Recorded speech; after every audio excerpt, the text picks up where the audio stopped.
Sangat ketat, raihan suara pemilu kada Bali hanya selisih kurang dari 1%. Kita akan bahas ketatnya persaingan pemilu kada Bali bersama CEO Saiful Mujani Research and Consulting Grace Natali. Grace, halo, selamat sore. Halo Retno, apa kabar? Apa ini yang terjadi di pemilu kada Bali ini? Iya, seru sekali ya. Sangat tinggi ya tingkat partisipasinya?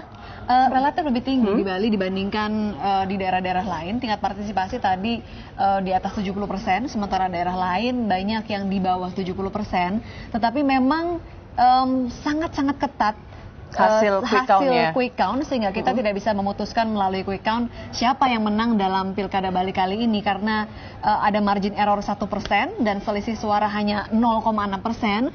Jadi kita tidak bisa memutuskan dan memang harus menunggu hasil perhitungan suara secara manual oleh KPUD. Ya? Oke, berarti harus menunggu ya, belum bisa ditentukan siapa pemenangnya dari hasil hitung cepat. Iya. Dan ini mungkin sekaligus membuktikan bahwa selisih yang sangat ketat ini bahwa satu suara saja sangat berarti ya, Grace? Sangat berarti. Kadang tingkat partisipasi yang rendah tidak dikarenakan tidak suka pada calon, tetapi mungkin merasa pasti yang ini akan menang begitu kan. Saya nggak milih juga yang tokoh A akan menang, akhirnya tidak memilih padahal suatu suara pun berarti.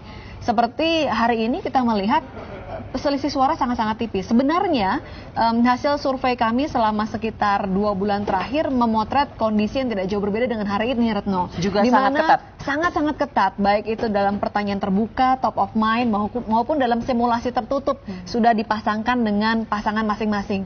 Sangat-sangat ketat. Dalam survei terakhir kami ketika masa kampanye, dalam top of mind ketika diminta menyebutkan satu nama begitu, sama-sama 33%. Ketika diberikan simulasi tertutup, artinya kita berikan Anda pilih mana, ada pasangan pas, ada pasti kerta. Itu hanya selisih 1,3%. Jadi memang sangat-sangat ketat sekali. Itu dalam 2 bulan terakhir. Dalam 2 bulan terakhir sampai dengan kampanye. Suara ya dari kandidat satu ke lainnya. Ada pergeseran di beberapa tempat seperti misalnya di Badung.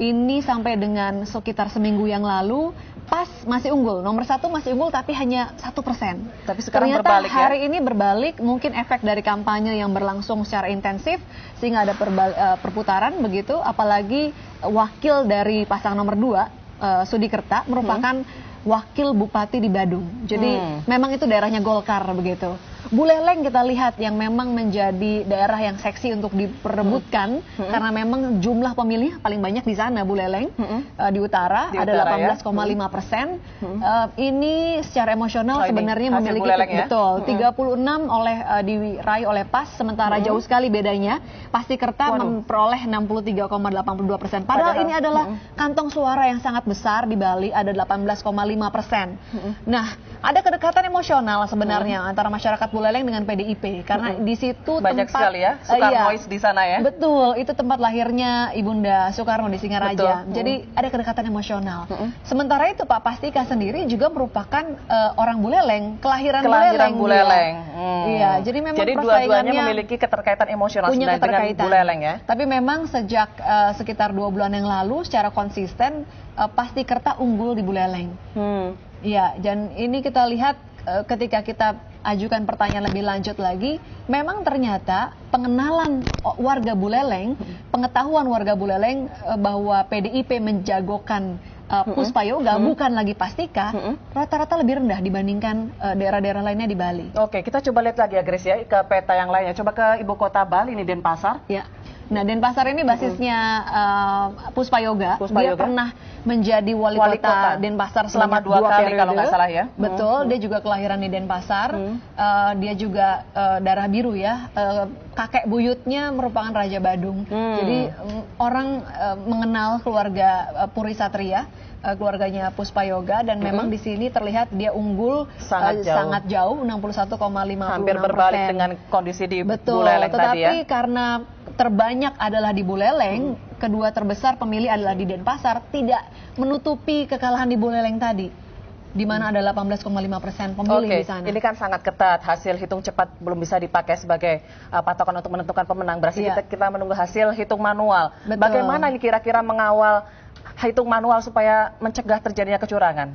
Ya, ini tentu kita harapkan jadi dari semua pihak, baik dari PAS maupun Pastikerta, terutama menjaga emosi dari pendukung masing-masing. Kita tidak ingin Bali yang merupakan menjadi barometer dunia luar itu tahunya mungkin lebih tahu Bali ketimbang Indonesia. Jangan sampai mereka melihat suasana yang tidak aman di Bali.